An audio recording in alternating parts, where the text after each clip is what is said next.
dans la paracha Vayakel, les Bnei Israël commencent à construire le tabernacle et tous ses ustensiles. La Torah nous raconte Vayas Betzalel et Aaron Atzeshitim. Betzalel a fait le Aaron, l'arche d'alliance, en bois de Shittim. Rashi nous dit pourquoi le nom de Betzalel est cité précisément sur la conception de l'arche d'alliance. Le fils Nathan Nafsho à la Melacha Yoter Mishar Ramim, parce que Betzalel a donné de sa personne dans la conception de l'arche d'alliance plus que les autres Aramim, les autres personnes qui s'occupaient de concevoir les ustensiles du tabernacle. Nikret al-Shemo, c'est pour cela que l'arche d'alliance, et on l'appelle au nom de Betzalel. Dans le traité de Brarot, au dernier chapitre, à la page 55 au recto, Amar Rabbi Yochanan nous dit il y a trois choses que Akadosh Baruch Hu proclame de lui-même. Et entre autres, par Nestov, un bon dirigeant. D'où apprend-on? Parce qu'il écrit Vayomer Hashem el Moshe. Akadosh Baruch Hu, il a dit à Moshe, les morts, pour dire Re karati b'shem Betzalel. Vois, j'ai nommé Betzalel pour concevoir le tabernacle et tous ses ustensiles. Amar Rav Shmuel bar Nachmani. Rav Shmuel bar Nachmani il nous a dit au nom de Rabbi Yonatan, Betzalel, il a été appelé au nom de sa sagesse, de son savoir. Betzalel, c'est quoi Betzalel? Betzalel, c'est Betzel Kel, tu étais dans l'ombre d'Hachem. Pourquoi on l'a appelé ainsi? Au moment où il lui a dit Akadosh Baruch Hu à Moshe, l'air, et Morlo le Betzalel, va dire à Betzalel, Aseli Mishkan, Aaron Vekenim, fais-moi un Mishkan, une arche et d'autres ustensiles qui serviront le Mishkan. Alors Moshe va faire. Moshe il a inversé la procédure. Il a dit à Marlo, assez, fais d'abord l'arche d'alliance, Vekelim, ensuite les ustensiles comme la table où était le pain et le luminaire, ou Mishkan, et ensuite le tabernacle. À Marlo, alors Betzalel il a dit à Moshe Rabbeinu, notre maître Moshe, Minago Shalolam, dans le monde, on a l'habitude d'abord de construire sa maison, et ensuite on rentre dans la maison des ustensiles. Va-t'en Merli, Aaron, Vekeli ou Mishkan, et toi tu me dis de faire l'inverse, d'abord de commencer par faire l'arche et les ustensiles, et ensuite de faire le tabernacle. Que les Mishani aussi, les ustensiles que je prépare, je vais concevoir. Est-ce que j'ai l'entrée? Shema, car Amarlo le Ra, peut-être quelques jours il t'a pas dit d'une autre manière, il t'a dit assez Mishkan Aaron Vekinim, il t'a dit de faire d'abord le tabernacle, ensuite l'arche, et ensuite les ustensiles. Amarlo, alors Moshe il a dit à Betzalel, Shema Betzalel Kalaïta, Veyadata, peut-être qu'au moment où, à Kadosh Baruch Hu, quand j'étais en haut du mont Sinaï, que j'ai entendu l'ordre d'Akadosh Baruch Hu de faire le Mishkan, peut-être que tu étais là-bas. Tu as vu, ça veut dire que ta neshama était là-bas. Et tu étais dans l'ombre d'Hachem au moment où on m'a dit, donc tu sais. Amar Rav Yehuda, Rav Yehuda, il dit au nom de Rav, Yodea ya Betzalel tzaref otiot shnivru bahen shamanim varetz. Il dit, Betzalel, il savait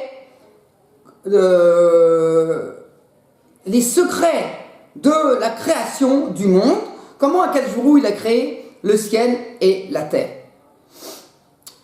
Pourquoi? Parce qu'on a un midrash qui nous dit qu'en fait, le tabernacle et les ustensiles, ils ont été faits en parallèle avec la manière dont le ciel et la terre ont été conçus. Dans le Marsha, sur l'explication qu'il donne sur les midrashim de nos sages dans la Gemara, il nous dit, sur ce midrash que je viens de vous citer,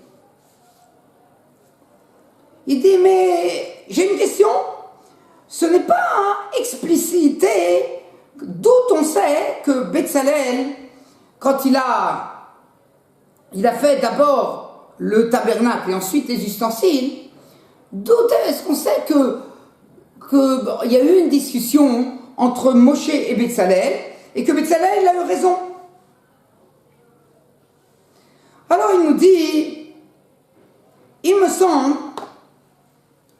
que, en fait, Razal il s'appuie sur notre paracha de la semaine, la paracha de Vayakel, que dans cette paracha, on voit qu'il est écrit dans la Torah d'abord de faire le Mishkan, que les sages, ceux qui se sont occupés à concevoir le Mishkan, ils ont d'abord fait le Mishkan et ensuite les ustensiles. Et au moment dans la Torah, dans la conception de tout ce qui a servi à faire le Mishkan, on nous dit simplement il a fait. Et quand on arrive au Aaron, à l'arche d'alliance, alors on cite le nom pour la première fois dans la Torah de Betzalel, qui est sur le fait sur la conception du Mishkan, Vayas Betzalel à Aaron, Atzeshitim, quand je vous ai cité le verset au début de ce cours. Donc il a fait le Betzalel, le Aaron, et c'est pour nous apprendre que de là que Betzalel il savait qu'il fallait d'abord faire le tabernacle et ensuite le Aaron. En fait,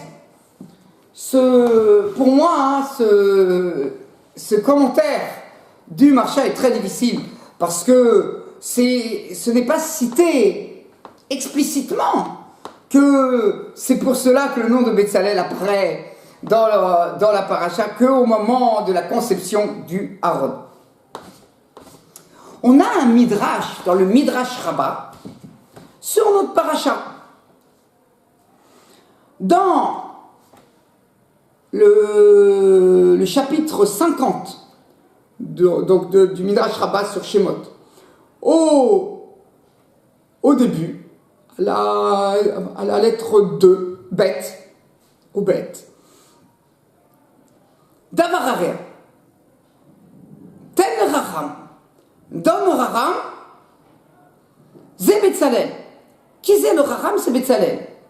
Ata Motzei, le Midrash nous dit, tu trouves qu'au moment où Akadosh Baruch Hu il a dit à Moshe, fais-moi le Mishkan.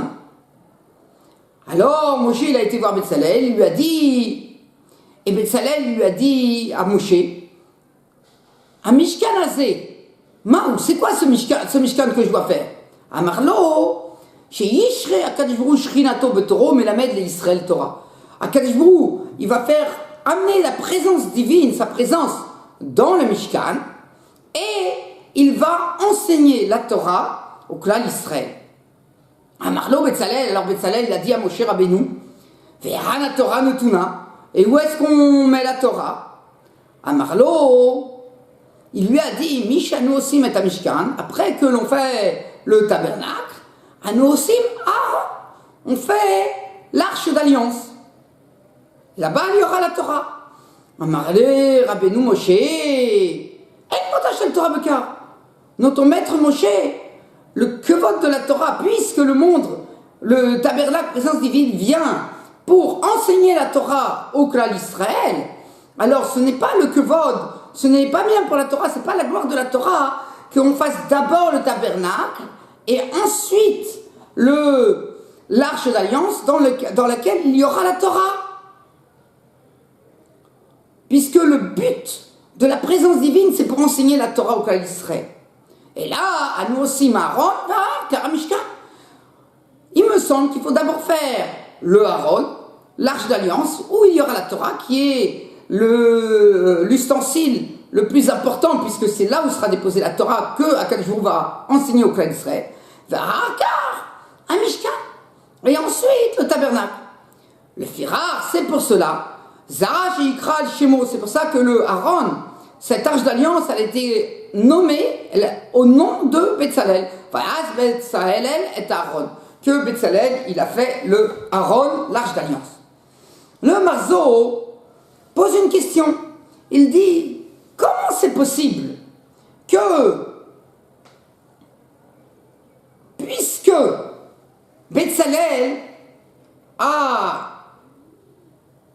gagné dans son victoire, dans sa discussion avec Moshe Rabbeinu, il a eu raison.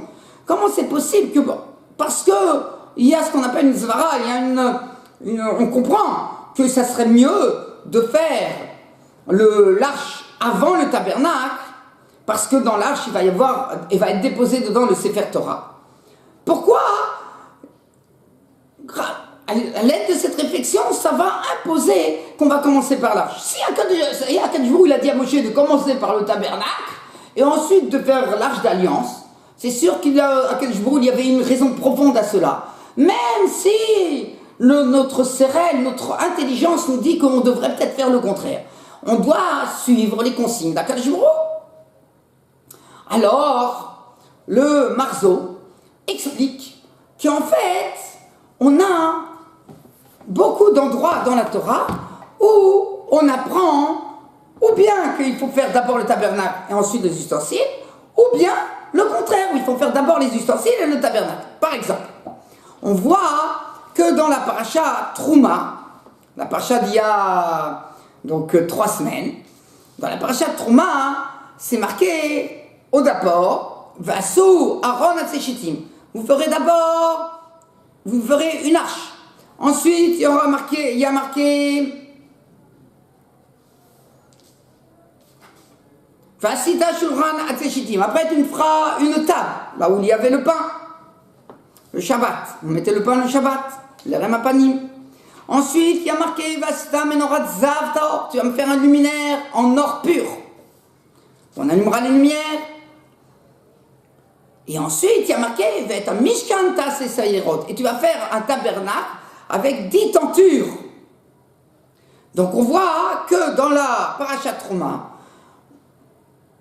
il semble qu'on doit d'abord faire les ustensiles, le Aaron en premier, et ensuite le tabernacle. Dans la Parashat Kitissa, la Parashat de la semaine dernière, alors la Torah nous dit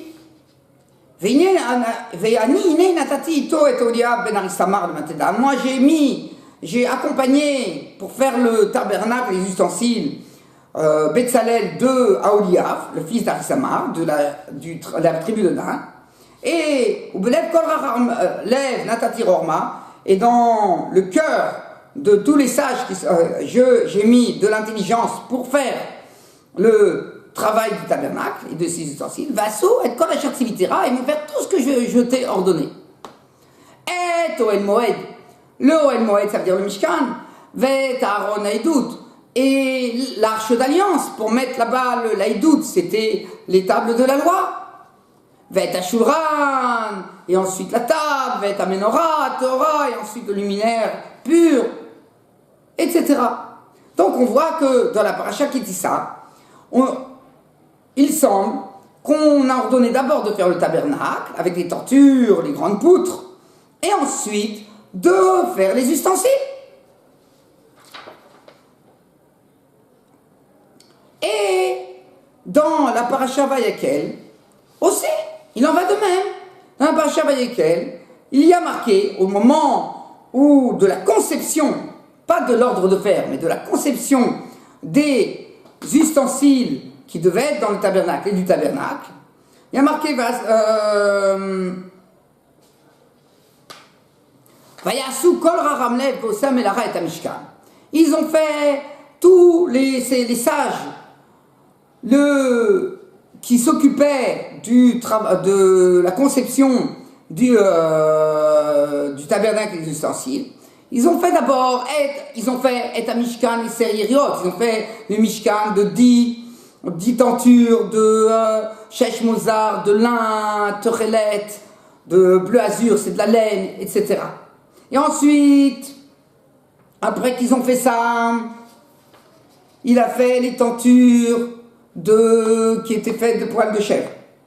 Ensuite, Vaya, cet Akrachim, il a fait les poutres pour tenir les tentures, qui étaient les grandes poutres de bois de chittim. Et après qu'on nous décrit toute la conception du tabernacle, ce n'est que après, dans la paracha, qu'on nous dit Vayaz Betzalel et Aaron at Shittim, que Betzalel il a fait le Aaron, l'arche d'alliance où devait être la Torah, de bois de Shittim. Et après qu'il a fait cela, Vayaz et Ashuran, il a fait la table, Vayaz et Menorah, et il a fait la Menorah. Donc on voit que dans l'ordre de la paracha, dans la paracha Kitzad, dans la paracha Vayakel, l'ordre c'est d'abord le tabernacle et ensuite les ustensiles, tandis que dans la paracha de Trouma, l'ordre est inversé. C'est d'abord les ustensiles et ensuite le tabernacle. Alors on a ce qu'on appelle deux endroits dans la Torah qui se contredisent sur l'ordre de concevoir le tabernacle et ses ustensiles. Alors,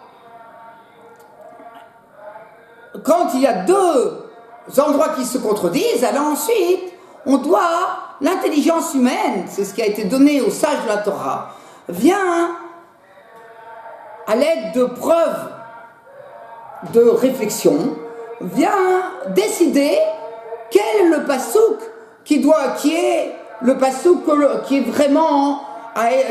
vraiment être utilisé. Alors, en fait, on trouve au début de notre paracha, Vayakel, un midrash. Le midrash, il nous dit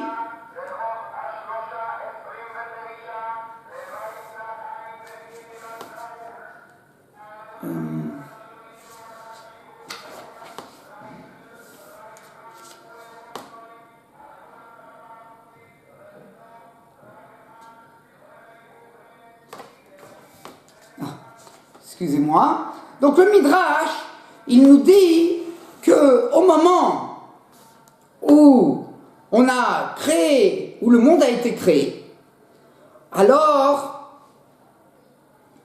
au moment où le monde il a été créé,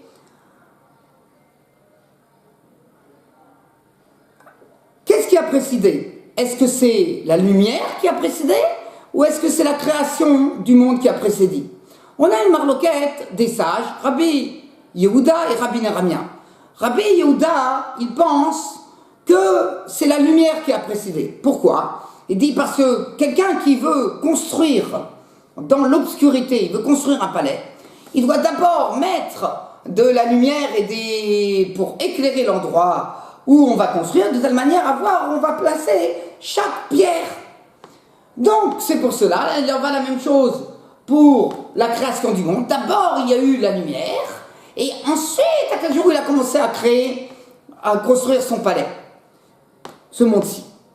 Maintenant, Rabbi Neramia, il pense le contraire. Il dit non, qu'est-ce qu'on trouve dans la création d'un palais? D'abord, on crée le palais, et ensuite, on amène des luminaires à l'intérieur pour éclairer, pour pouvoir utiliser ce palais. Alors, il en va de même dans la création du monde. D'abord, à quel jour il a créé le monde, et ensuite, il a amené la lumière pour éclairer son palais, de telle manière que les créatures puissent profiter du monde qui a été créé. Alors, il nous dit le Marzo que la marloquette de Moshe Rabbeinu et de Betzalel va dans le même sens que la marloquette de Rabbi Yehuda et Rabbi Neramia. Betzalel dit, puisque le monde, le tabernacle est créé pour enseigner la Torah au clan d'Israël, et que la Torah c'est la lumière, alors il faut d'abord amener la lumière pour pouvoir créer ce tabernacle être l'endroit où on va pouvoir diffuser la lumière de la Torah. Et donc il doit être créé en fonction que de la diffusion de la lumière de la Torah. Tandis que Moshe Rabbeinu, il a dit non, d'abord on fait le tabernacle et ensuite on amène la Torah qui va diffuser, qui va éclairer dans le monde. Comme ça, nous dit le Marzo. Donc, selon le Marzo, ce commentateur, pourquoi Betzalel a d'abord fait, selon le Midrash Rabbah, il a d'abord fait l'Arche d'Alliance où il y avait le Sefer Torah, le livre de la Torah, et ensuite il a fait le tabernacle, parce que d'abord on amène la lumière, et ensuite on crée le monde. Et ça va selon Rabbi Yehuda. On rencontre une difficulté sur cet avis. La difficulté est la suivante. Dans la Gemara Baba Batra, à la fin du premier chapitre, à la page 14 au recto, on trouve qu'on a une discussion. De quelle taille était cette arche d'alliance? Selon Rabbi Meir, on voit que l'arche d'alliance, elle était Amatayim Veretzi, 2 Amas Veretzi, en longueur, Ama Varetzi en Orav, c'était une Ama Varetzi, une Ama et encore une moitié d'Ama en largeur, et une Ama Varetzi et une Ama et une moitié d'Ama en hauteur. Ces Amas, comment on les calcule? Alors il nous dit Rabbi Meir, chaque Ama, elle contient 6 téphars. 6 téphars, un téphar c'est à peu près 10 cm, on va dire 60 cm. Donc ça veut dire que il y avait 60 et 60 et 30, ça veut dire il y avait 1m50 de longueur, il y avait 90 cm de largeur et 90 cm de hauteur pour Rabbi Meir. L'arche l'étape de la loi, elles avaient une certaine taille, et il nous dit Rabbi Meir, la taille qui restait, elle faisait 60 cm, les tables de la loi, elles faisaient 60 sur 60 sur 30, alors il restait encore une certaine taille, il y avait 2 tables. Alors 2 tables, ça fait 60. Et 60, ça fait 1m20. Il reste encore 30 cm. Dans ces 30 cm, il y avait l'épaisseur des boîtes, qui étaient l'arche d'alliance, c'était 3 boîtes. Donc il y avait l'épaisseur des boîtes. Il restait encore la taille pour mettre le Sefer Torah dans l'arche d'alliance. Alors comme ça, il dit Rabbi Meir, l'arche d'alliance, le Sefer Torah était dans la boîte, dans l'arche d'alliance. Par contre, Rabbi Yehuda, il dit que non. Ces amot, elles étaient de 5 téphars, de 50 cm. Donc ça veut dire que c'était une longueur de 50 plus 50 plus 25, ça fait 1m25. Sur 50 et 25, 75 cm et 64 cm. Donc ça faisait 1m25 sur 75 cm sur 75 cm. 1m25, par contre, l'étape de la loi, elle faisait 60 sur 60, elle faisait 1m20. Il ne restait plus que 5 cm. Donc, et on enlève l'épaisseur des parois, et ben, il n'y a pas la place pour mettre le Sefer Torah là-bas. Il n'y a pas la place. Alors, où était le Sefer Torah? La Gemara, elle nous dit, au versant de cette Gemara, qu'en fait, il y avait un petit... Il y avait à l'extérieur de l'arche d'alliance, il y avait un petit morceau de bois comme ça qui dépassait, sur lequel était posé le Sefer Torah dans un petit écrin. Oh, c'est difficile. Alors maintenant, comment on veut dire pour Rabbi Yehuda que pourquoi il a dit Betzalel, comment je vais faire l'arche d'alliance, où tu vas mettre la Torah? Je vais la mettre dans l'arche d'alliance. Comment tu vas mettre dans l'arche d'alliance? Tu vas mettre pas dans l'arche d'alliance, elle est sur le côté. Quoi? Parce qu'on va mettre la Sefer Torah sur le côté, il faut commencer par faire l'arche d'alliance. C'est très compliqué. C'est très difficile de dire un avis pareil. On peut répondre avec cette question grâce à un Yerushalmi. Il y a un Yerushalmi extraordinaire dans le traité de Shekalim. Au chapitre 6, au début, c'est dans les pages classiques du Yerushalmi, c'est à la page 25 au recto.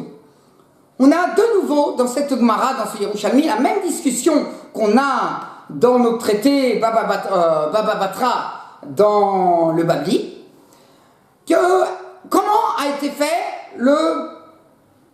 cette arche d'alliance. Rabbi Ranan, il pense que la taille des amot qui ont servi à faire les ustensiles, c'est comme Rabbi Meir, c'est 6 téphars, 60 cm par amas, donc ça fait 1,50 m sur 90 cm de largeur, 90 cm de hauteur. Donc, selon Rabbi Yochanan, le Sefer Torah était dans l'Arche d'Alliance. Rabbi Shimon ben Lakish, lui, dit, il pense comme Rabbi Yehuda, que les amotes des ustensiles, c'était des amotes de 5 tfarim, de 50 cm. Donc, ça faisait, comme on a dit, 50 et 50 et 25, 1,25 m sur 75 cm sur 75 cm. Donc, Rabbi Shimon ben Lakish, il pense comme Rabbi Yehuda. Et en fait, le Yerushalmi nous dit, donc au verso de cette Gemara, que selon Rabbi Shimon ben Lakish, où se trouve le Sefer Torah? À l'extérieur, comme il nous dit le Babli. Seulement, on a il nous est cité encore quelque chose d'extraordinaire dans le Yerushalmi qu'il n'y a pas dans le Babli. Dans le Yerushalmi, on nous dit comment elles étaient les tables de la loi qui ont été données à Moshe Rabbeinu, à quoi elles ressemblaient. Alors, on a plusieurs avis.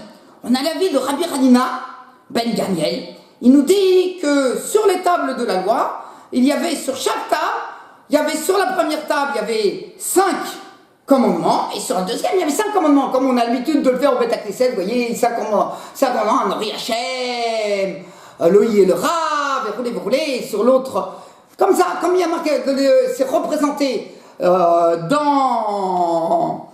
les choules, c'est ce qu'il pense Rabbi Hanina ben Gamiel.